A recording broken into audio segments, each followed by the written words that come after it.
Je voudrais pas gâcher le plaisir de lecture du premier tome à ceux qui l'ont pas lu, mais en gros, Suzine, dans le premier tome, elle s'isole dans son monde imaginaire un peu par dépit. Parce qu'elle elle s'ennuie, elle n'est pas bien où elle se trouve, et elle prend le pas de s'isoler petit à petit dans son imaginaire. Dans ce deuxième tome, c'est plus épique, en fait. Elle part volontairement dans ce monde-là à la recherche des oreilles de ses parents. L'histoire comme ça, commence comme ça.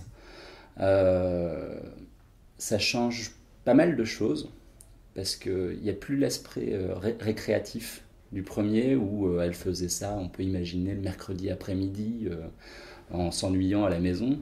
Là, elle le fait après une dispute assez violente de ses parents, de nuit, et ça change beaucoup de choses. Et elle se retrouve dans un univers qui n'est pas celui qu'elle avait rencontré.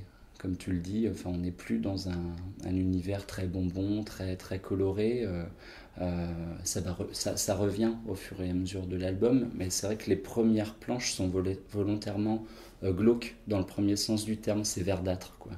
Euh, et et c'est vraiment dû au fait qu'elle qu'elle se soit connectée de nuit et qu'elle rentre dans un monde qui est plutôt axé sur les ombres et l'obscurité, le côté un peu ouaté, un peu étouffant, un peu qui n'existait pas dans le premier, ou au contraire c'était très un peu naïf, un peu joyeux, bizarre, mais pas terrifiant, quoi. Et puis elle était beaucoup plus naïve aussi. Elle a appris sur ses premiers voyages, elle a appris un peu à se connaître.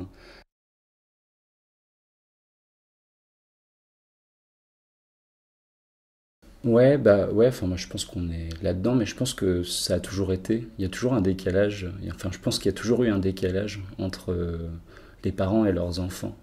Euh, Enfin, c'est le sentiment que j'ai, quoi. Enfin, on grandit, on a des responsabilités, on a des préoccupations qui nous éloignent complètement de notre rapport à l'imaginaire. Enfin, pas complètement, on garde une part de ça, mais c'est un peu comme un bonbon, quoi. Alors que quand on est gamin, c'est permanent, quoi. On est toujours complètement là-dedans.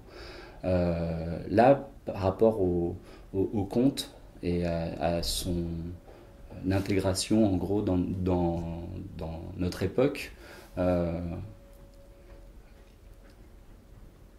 je pense que, ouais, alors, je sais pas, c'est personnel, hein, mais je me dis qu'on écoute peut-être un petit peu moins. On est plus axé dans quelque chose qui va vite tout le temps.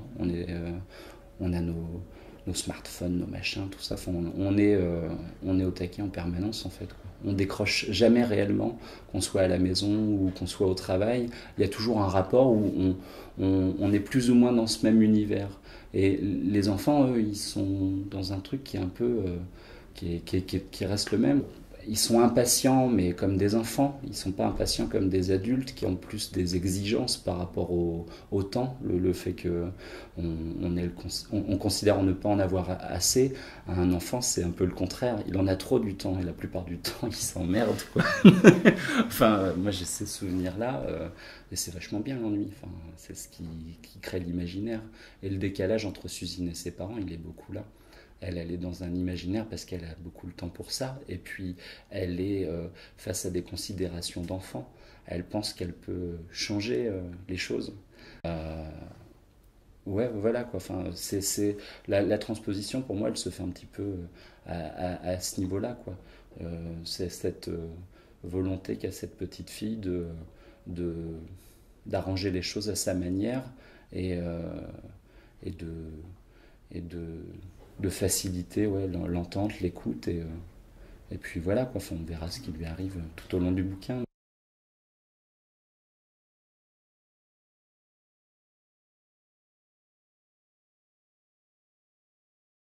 Ouais, à fond. Ouais, ouais. Bah, sur le prochain livre, ce sera plus de la bande dessinée, mais il y aura, en fait, ça va être, on a l'intention d'avoir un procédé narratif en rapport à ce qu'on est en train de raconter. Quand on a quelque chose de très contemplatif, pourquoi faire 15 000 cases? Autant en faire une et avoir une belle illustration qui va raconter un peu des sensations par rapport à l'histoire et tout ça. Quand on est dans quelque chose de beaucoup plus dynamique, des échanges de dialogue, enfin, ou une action d'un point A à un point B ou tout ça, on aura tendance à, à vouloir décrire plus. Donc enfin là, pour Suzine, c'était surtout primordial parce que on a eu quelques retours par rapport au premier, qui était un album très contemplatif et qui était un album dans sa mise en page et tout ça qui était très jeunesse. Rapporte image, texte, texte, image, et qui sans c'était pas très dynamique, mais ça collait avec le récit. Après, le souci de ça, c'est que le livre a pas forcément trouvé son public. À la fois pour les enfants, c'était presque trop dense, et pour les adultes, la pagination et tout ça les amenait à se dire ouais non mais c'est une histoire pour enfants. Alors après, je dis pas tout le monde, hein, mais dans la majorité des cas, c'est ce qui s'est produit. On a eu quelques retours là-dessus. Et enfin, moi, je suis jamais euh, complètement satisfait de quoi que ce soit. Enfin, dès que j'ai fini un livre, je vois plus les défauts que les qualités. Et ce retour-là, je l'ai trouvé vachement intéressant parce que je me suis dit, ouais, effectivement, on a peut-être été un petit peu mou du genou, quoi. Il faudrait peut-être, comme là, on rentre vraiment dans un tome qui est basé sur une aventure, c'est une vraie épopée. Enfin, elle change de contexte quasiment toutes les 3 pages, quoi. Elle est toujours dans des endroits différents, là où c'était pas la même chose dans le premier, où il y avait beaucoup dans le train, beaucoup chez la reine, et hop, on rentre à la maison, c'était un peu ça. Là, ouais, on a des phases qui sont très dynamiques, donc moi j'avais besoin de cette nécessité de découper en plusieurs éléments. Enfin, à un moment donné, il y a son espèce de mode de transport qui descend à la surface de la Terre. Le livre commence dans les nuages. Il y a une descente qui se fait progressivement de manière très cinématographique avec des plans panoramiques où on voit l'espèce de nef s'enfoncer progressivement dans les nuages. Ça, c'est une chose qu'on peut difficilement évoquer en une seule image. Et pour moi, c'était important pour qu'on comprenne le cheminement de le faire comme ça. Et il y a aussi des planches de BD.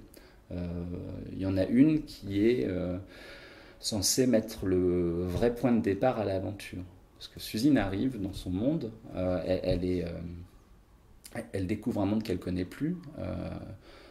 Le garde royal qui est censé l'accompagner à la reine n'est plus là. Elle est dans des nuages un peu suffocants où elle a du mal à respirer.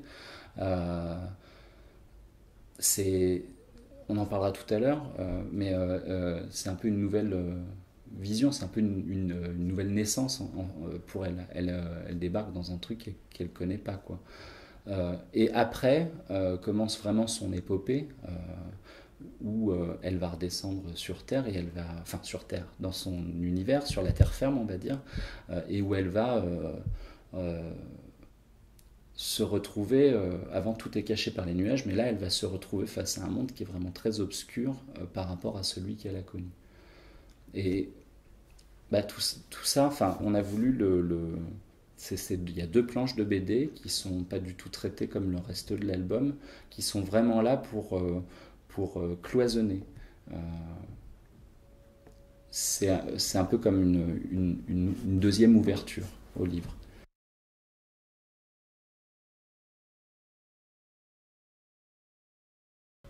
Là, sur ce livre-là, c'était vraiment une recherche. En fait, moi, mon aspect critique par rapport au premier, c'est que j'avais l'impression qu'on avait toujours un peu le même point de vue. Et alors, c'est personnel, hein, parce que j'en ai déjà parlé avec des lecteurs et tout ça, et ils n'ont pas le même sentiment. Moi, je le ressentais comme ça. Donc là, j'avais besoin que ça bouge. Et puis, comme tu dis, c'est fait de manière un peu cinématographique. Les plans sont pas forcément choisis à l'emporte-pièce, quoi. Il y a certaines séquences où, celles que je décrivais tout à l'heure, ça amène un rythme et une temporalité qu'une illustration n'amène pas. Euh, c'est personnel encore une fois, hein. Peut-être que d'autres partageront une vision différente, mais une illustration pour moi c'est figé dans le temps. La bande dessinée, c'est tout sauf ça. La bande dessinée, c'est en mouvement permanent et quand on décide de se poser, c'est qu'on a une raison de se poser. Mais pour attiser la curiosité du lecteur, on a besoin de rythme. C'est comme un roman, tout ça. Enfin, je veux dire, les mots sont choisis pour créer du rythme, et si les mots sont mal choisis, le rythme se casse la gueule et on s'ennuie, quoi. Pas que ça devienne une galerie de portraits. C'est ça, exactement. Et c'était un peu le cas du premier tome, c'est-à-dire qu'on a induit un univers par des séquences fixes, en disant ah ben voilà, là c'est un peu comme ça, ici c'est un peu comme ça, oh regardez il y a des personnages étranges et tout. Enfin, c'était sympa, mais ça aurait pas du tout collé à celui-là, où encore une fois on est dans une aventure et on n'est plus dans un récit contemplatif.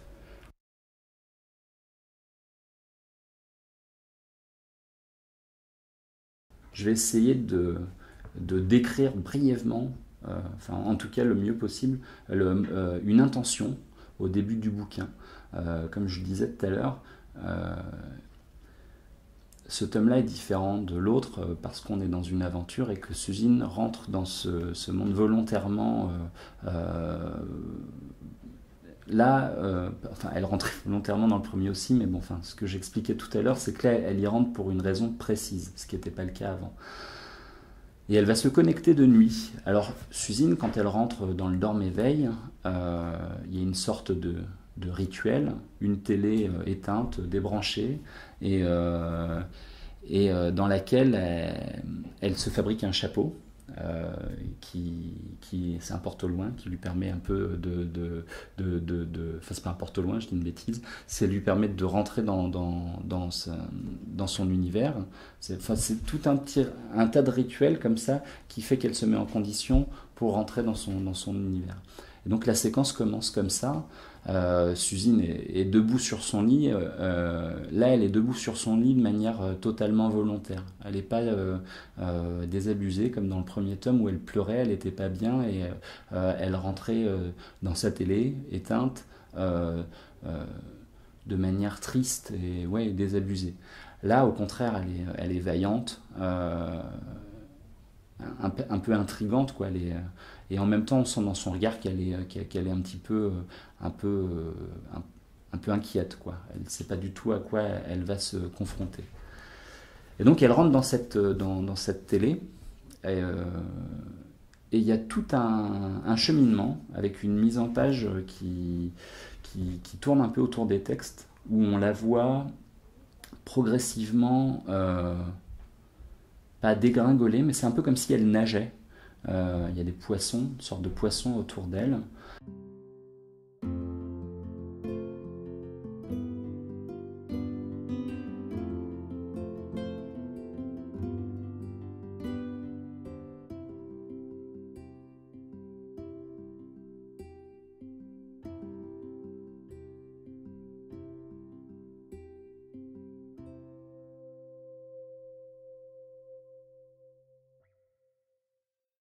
Et là, ce que j'ai voulu raconter, comme Suzine va être confrontée à un univers nouveau qu'elle croyait connaître, mais qu'elle ne va pas reconnaître, c'était un petit peu pour moi comme une nouvelle naissance, ce que j'expliquais tout à l'heure, où elle est un peu comme un enfant qui va naître au monde.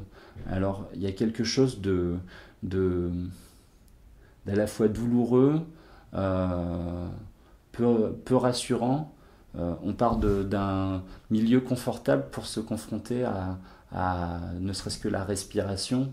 À ce qu'on dit, il paraît que le premier cri, c'est déjà pour prendre sa respiration, et c'est aussi que quand les poumons se déploient, ça doit être pas agréable, quoi. C'est un peu ce que j'avais envie de raconter avec ça. En fait, elle est un peu en train d'assister à sa propre naissance dans un monde nouveau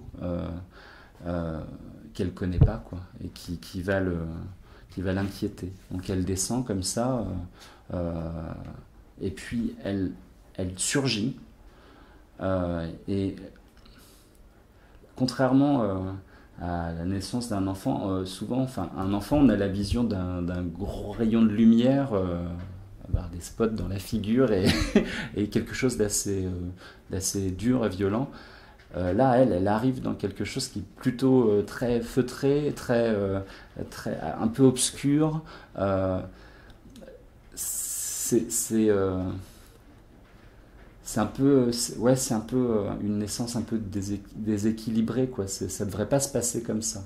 C'est un peu ce que je voulais raconter là-dedans. Si elle avait si elle avait débarqué dans mes veilles classiques, elle serait arrivée sur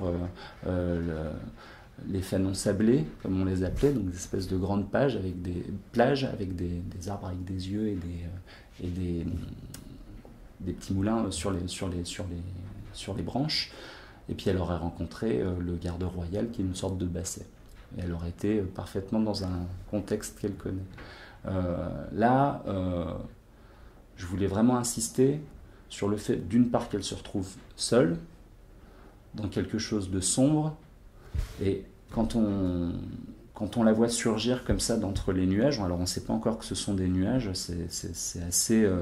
on a l'impression qu'elle sort d'un truc un peu gélatineux, un peu... je voulais quelque chose d'un peu suffocant, et c'est ce qu'on découvrira après, avant qu'elle fasse la rencontre avec les personnages qui vivent au-dessus des nuages. Mais ouais, l'idée, elle était là. Alors peut-être que je ne le raconte pas très très bien, mais c'était une façon d'introduire le livre de manière plus brutale. C'est quelque chose auquel elle ne s'attendait pas et qui va forcément, le fait d'avoir du mal à respirer, c'est décrit aussi dans le texte. Elle a du mal à reprendre sa respiration, tout est un peu flou autour d'elle. Enfin, ça amène un ton, déjà, où on se dit « Oula, ouais, peut-être qu'on va pas trop se marrer, là. »